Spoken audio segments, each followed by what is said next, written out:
Alors j'annonce, ça va piquer. Pour tout le monde, anti-vax et gouvernement. Oui, Macron et son gouvernement ont menti. Oui, nous ne sommes pas dans une démocratie, j'en ai déjà parlé. Oui, de mauvaises décisions ont été prises. Oui, l'annonce du pass sanitaire en plein milieu des vacances sans prévenir personne. Oui, c'est un truc de fils de pute. En plein milieu de l'été, le gars il nous sort que dans 15 jours on devra tous être vaccinés. J'exagère à peine. Et puis en plus il nous prend pour des abrutis, hein. Je ne rendrai pas la vaccination obligatoire. Oui, c'est pas obligatoire, hein, mais si tu le fais pas, t'as juste le droit de rester chez toi. Oh!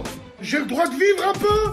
Hein, Macron, tu vois, c'est un peu le genre de mec qui met une gifle à son gosse, mais qui te dit « Ah bah non, je l'ai pas frappé, hein, c'était une gifle. » À mon avis, si je te mets une gifle, et que juste après je te dis « Ah bah non, je t'ai pas frappé, hein », t'aurais sûrement l'impression que je me fous de ta gueule. Et t'aurais pas tort, hein. Et ben voilà, pour le pass sanitaire, c'est la même chose. Ils prennent les gens pour des abrutis, et après ils s'étonnent qu'il y a un climat de paranoïa, une mécanique complotiste qui s'immisce dans la tête des gens. En gros, le mec fume sa clope en plein milieu de la savane, et après, il s'étonne qu'il y a un départ de feu. Et bah voilà, on est pas mal là, on est bien. Maintenant les anti-vax. Alors attention, pas les gens qui doutent sincèrement, hein, pas les gens qui ont de vraies questions, non. Là je vais m'adresser à ceux qui sont encore à dire « Mais on n'a pas assez de recul, mais ce vaccin a été fait à la va-vite, le pass sanitaire, c'est une dictature. » Tu vois le genre de mec qui veut rapprocher sa chaise de la table, mais qui tire la table. C'est à ces gens-là que je vais m'adresser. Non, parce que là, je me pose une question. Ceux qui se plaignent d'être dans une dictature depuis l'apparition du pass sanitaire, pourquoi on vous entend que maintenant? Non, parce que depuis des années, vous n'êtes pas libre, hein. Pas libre de conduire à contresens sur l'autoroute. Pas libre de prendre votre moto sans mettre votre casque. Alors que c'est votre tête. Mon corps, mon choix, merde. Pas libre de vous promener nu dans la rue. Pas libre de mettre votre gosse en crèche ou à l'école s'il n'a pas fait ses vaccins obligatoires. Pas libre de prendre votre voiture sans mettre votre ceinture. Et surtout, depuis peu, vous n'êtes pas libre de propager un virus qui condamne les plus faibles, sature les hôpitaux de presque tous les pays du monde occidental et ruine notre économie. Car oui, Jean Moulin, d'après les études sur le sujet, le vaccin réduit de près de 10 fois les risques de transmission. Que vous le vouliez ou non, hein, vivre en société, c'est sacrifier une partie de ses libertés pour le bien de tous. Désolé si vous venez de le découvrir. Je sais, ça fait bizarre. Le problème avec une mécanique de pensée qui consiste en gros à refuser une solution qui pourrait nous sortir de tout ce merdier, c'est que vous arrivez à convaincre des gens qui à la base avaient de vrais doutes, de vraies questions. Et ces gens-là, sincères, commencent maintenant aussi à tirer la table. Après, petit aparté hein, pour les gens vraiment sincères qui ont de vraies inquiétudes quand ils écoutent les discours de ces gens-là, souvenez-vous en 2018, hein, c'est ce genre de personnes-là qui prédisaient une hécatombe à la suite de l'obligation vaccinale en France. Et devinez quoi, l'hécatombe, on l'attend toujours. Mais bon, après, c'est peut-être sur du vraiment très long terme. C'est peut-être dans 30 ou 40 ans. On sait pas, hein. Et puis, peut-être que dans 30 ou 40 ans, la Terre, elle sera plate, hein.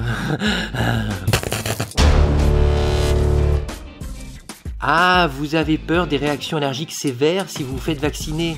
Ah oui, d'accord. Alors, pour rappel, hein, le risque de faire une allergie sévère avec le vaccin Pfizer est de l'ordre de 11 pour 1 million de vaccinés. Si vous avez peur de ce chiffre, alors ne prenez plus jamais d'antibiotiques.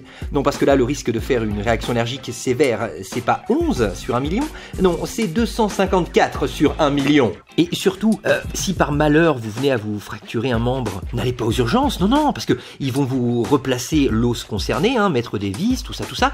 Mais juste avant, ils vont vous injecter un produit chimique, produit qui sert à vous endormir. Malheureusement, ce produit anesthésique est responsable d'une centaine de chocs anaphylactiques pour 1 million de personnes. Et oui, les gens sont en train de découvrir les effets secondaires des produits pharmaceutiques. Incroyable. En réalité, l'effet secondaire le plus fréquent lors de la vaccination est une douleur au point d'injection. Parce que oui, en fait, les aiguilles, ça pique. C'est fou, hein, incroyable. Et pour finir, je vais malheureusement pas vous annoncer une bonne nouvelle les amis, mais le vaccin c'est pas non plus une solution miracle, hein. Si ça se trouve, une fois qu'on aura vacciné 80% de la population, ça ne suffira pas contre ce variant. Car oui, hein, malheureusement, toujours d'après les études sur le sujet, il semblerait que le vaccin actuel soit moins efficace contre ce virus. Mais efficace quand même. Et puis, de toute façon, on a que ça pour le moment. Si vous avez une autre solution, mais bordel, je la prends. En gros, on a une voiture qui fonce dans un mur à 130, mais on dispose tous d'une ceinture qui est efficace à environ 60-70%. Malgré ça, il y en a qui préfèrent dire non, pour moi la ceinture ça va aller, merci. Bah non, Jean Moulin, parce que là on est tous dans la bagnole. Hein. Et si t'as pas ta ceinture, tu vas faire beaucoup de dégâts collatéraux. C'est quand même pas difficile à comprendre ça, si. Une chose est sûre, en grande partie à cause de vous, hein, ceux qui tirent la table là, on perd du temps. Et on laisse filer les vrais enjeux de société, comme la privation de nos services publics par exemple, les enjeux climatiques, etc. etc.